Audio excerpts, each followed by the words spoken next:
तर मुंबईमध्ये ठाकरेंच्या शिवसेनेला धक्का बसलाय। ठाकरेंच्या शिवसेनेची मुंबईतील एक नगरसेविका नॉट रिचेबल आहे।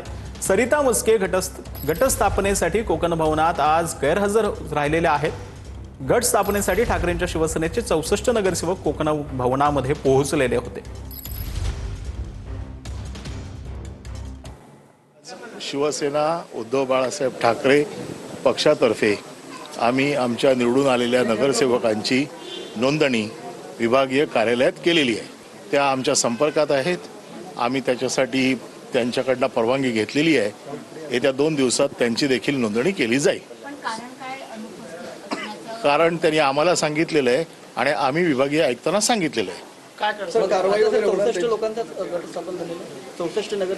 एक महिन्याचा कालावधी नोंदणीसाठी असतो आणि 1 महिन्याच्या कालावधीमध्ये आम्ही कधीही नोंदणी करू शकतो।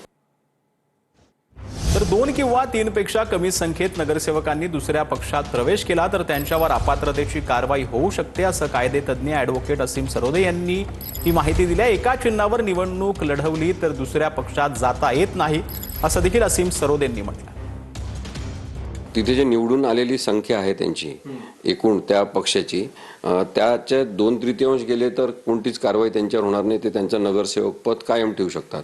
परंतु जर 2/3 संख्येपेक्षा कमी असेल असे पक्षांतर करणारे नगरसेवक, तर त्यांच्या संदर्भात अपात्रतेची कारवाई होते आणि ती कारवाई न्यायालयात त्याचं कामकाज चालत नाही तर महानगरपालिकेच्या कमिशनर समोर ते चालते आणि तिथून थेट उच्च न्यायालयात अपील करता येते।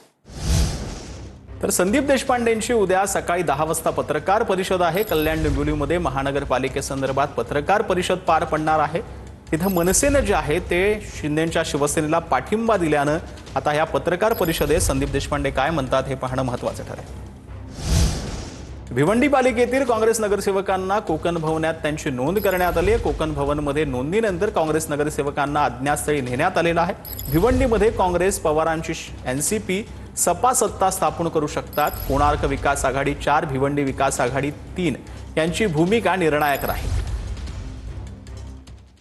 तर सोलापूरच्या करमाळ्यामध्ये आमदार नारायण पाटलांची एकलो चलोरेची भूमिका पाहायला मिळते। करमाळा तालुका विकास आघाडीच्या माध्यमातून निवडणूक लढवणार आहेत। 6 जिल्हा परिषद गटातून आणि 12 पंचायत समिती गणातून उमेदवारी अर्ज दाखल केल्याची नारायण पाटलांनी माहिती दिली।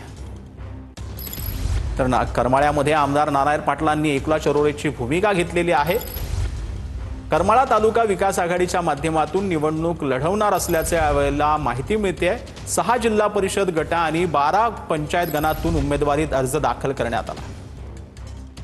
आदरणीय आमदार नारायणराव पाटील यांच्या नेतृत्वाखाली करमाळा तालुका विकास आघाडीच्या वतीनं आम्ही पंचायत समितीसाठी 12 उमेदवार, प्रत्येक गणामध्ये स्वतंत्र उमेदवार करमाळा तालुका विकास आघाडीचा आहे आणि जिल्हा परिषदच्या सर्व गटामध्ये आम्ही करमाळा तालुका विकास आघाडीच्या वतीनं उमेदवार उभा केलेले आहेत।